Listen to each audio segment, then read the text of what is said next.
पूरी दुनिया में बसे तिब्बती लोग अपने देश की आज़ादी के लिए लड़ रहे हैं। पिछले काफ़ी सालों से जो लड़ाई जारी है चीन के खिलाफ। भारत की अगर बात करें तो भारत में भी करीब 45,000 तिब्बती शरणार्थी हैं जो भारत में रहकर चीन के खिलाफ अपनी आज़ादी की लड़ाई लड़ रहे हैं। और ऐसे में चंडीगढ़ दो ऐसे शरणार्थी पहुंचे हैं जो अपनी मोटरसाइकिलों पर पूरे भारत का भ्रमण करेंगे और पूरे देश को संदेश देना चाहते हैं कि तिब्बत की आज़ादी में भारत उनका साथ दे, उनके समर्थन में आवाज़ उठाए अंतर्राष्ट्रीय मंचों पर, ताकि तिब्बत जो है चीन से आज़ाद हो सके। इन लोगों से हम बात करते हैं कि क्या क्या मोटिव है इस यात्रा के। आपका नाम क्या है? मेरा नाम सिरिंग इशी है। मैं क्लेमेंट टाउन देहरादून से बिलोंग करता हूं। ये मेरे साथी छिमी तमडिंग ये शिमला से बिलोंग करते हैं। तो आप लोग ये बाइक यात्रा पर निकले हैं, पूरे देश की यात्रा पर। तो तिब्बत की आज़ादी आप चाहते हैं, क्या कुछ संदेश आप देश को दे रहे हैं, लोगों को दे रहे हैं? क्या इस बाइक यात्रा का मेन मोटिव क्या है? 21 मार्च 2021 को हमने एक अभियान शुरू किया था और इस अभियान का नाम था Bharat Ratna for his holiness the Dalai Lama of Tibet. तो इसके तहत हम एक एप्लीकेशन लिख रहे थे माननीय प्राइम मिनिस्टर मोदी जी को, और उसमें यही है कि दलाई लामा जी का जो कंट्रीब्यूशन है तो उसको देखते हुए उनको भारत रत्न प्रदान करने के बारे में विचार विमर्श करें। तो उसके लिए उस एप्लीकेशन को सपोर्ट के तौर पे जितने भी तिब्बतन सेटलमेंट्स में जितने भी एसोसिएशन इंस्टीट्यूशंस हैं, उनके साथ साथ जितने भी इंडिया के तिब्बत सपोर्ट ग्रुप्स हैं, उनका जो स्टैंप और सिग्नेचर लेके एक एप्लीकेशन डालना था। लेकिन जब हम चंडीगढ़ पहुंचे तब private office his holiness the Dalai Lama से वहाँ के सेक्रेटरी है मिस्टर छिमी जी, तो उनका एक फ़ोन और एक मैसेज आया और उसके हिसाब से जो एक अभी जो अभियान चला रहे हैं, क्योंकि उनका मानना है कि दलाई लामा जी इस भारत में एक गेस्ट के तौर पे ठहरे हैं, तो इस प्रकार के अवार्ड के लिए भारत सरकार या प्रधानमंत्री जी को प्रेशराइज न करें। तो दलाई लामा के प्राइवेट ऑफिस को रिस्पेक्ट करते हुए हम दोनों ने ये डिसीजन लिया है कि हम ये जो सिग्नेचर कैंपेन है भारत रत्न के लिए, इसको हम एट दैट वेरी मोमेंट हम स्टॉप कर रहे हैं।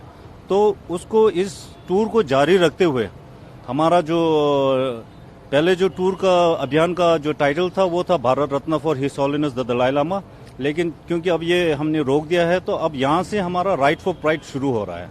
तो इसमें मेन जो है तिब्बत के इश्यूज के बारे में हम रिक्वेस्ट करेंगे। अब उसको हम आज तक जितने भी हमने कैंपेन्स चलाए हैं वो अपने लेवल पे चलाए हैं।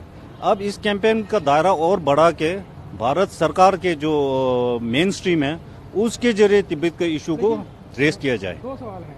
पहला सवाल यही है कि आप यात्रा आपने शुरू की थी, दलाई लामा को भारत रत्न की मांग आप उठा रहे थे, उसका क्या कारण था? क्यों आप ये मांग उठा रहे थे कि दलाई लामा को भारत रत्न दिया जाए? ये मांग नहीं था, एक अपील था, एक रिक्वेस्ट था। ये रिक्वेस्ट करने का मेन जो मोटिव था मेरे हिसाब से, क्योंकि जो ये अवार्ड दलाई लामा जी को मिल रहा था देने के बारे में जो मैंने अपील किया था, उसको मैं तिब्बत के इशू और भारत का जो तिब्बत के साथ जो रिलेशन है उसको मैं साथ में देखता हूँ। सिर्फ ये एक अवार्ड नहीं है, उसके साथ जुड़ा हुआ जो तिब्बत और भारत का जो रिश्ता है, इन सबको रिश्तों को मजबूत करने के। जी बिल्कुल बिल्कुल। लेकिन दूसरा सवाल ये है कि आप भारत को कैसे देखते हैं कि भारत कितनी मदद कर सकता है अंतर्राष्ट्रीय स्टेज पर तिब्बत के लिए? चीन के खिलाफ भारत कार्रवाई कर सकता है, क्या देखते हैं? भारत ने आज तक तिब्बत के लिए किया है उसका हिसाब लगाना तिब्बतियों के लिए नामुमकिन है, और ये हमेशा दलाई लामा जी हर जगह हर मौके पे कहते रहते हैं, तो इसे मुझे दोहराने का शायद जरूरत नहीं पड़ेगा। लेकिन भारत बहुत कुछ कर सकता है और बहुत अब भारत ने करना शुरू भी कर दिया है। आपने देखा होगा 2020 से जब ये कोरोना वायरस का चलन हुआ है, तब से भारत सरकार ने काफी कड़े कदम उठाए हैं चाइना के खिलाफ, जैसे कि ऐप्स बंद करना, बिजनेस के रिलेशन में काफी चेंजेस लाए हैं जो कि पहले कभी हुआ नहीं था।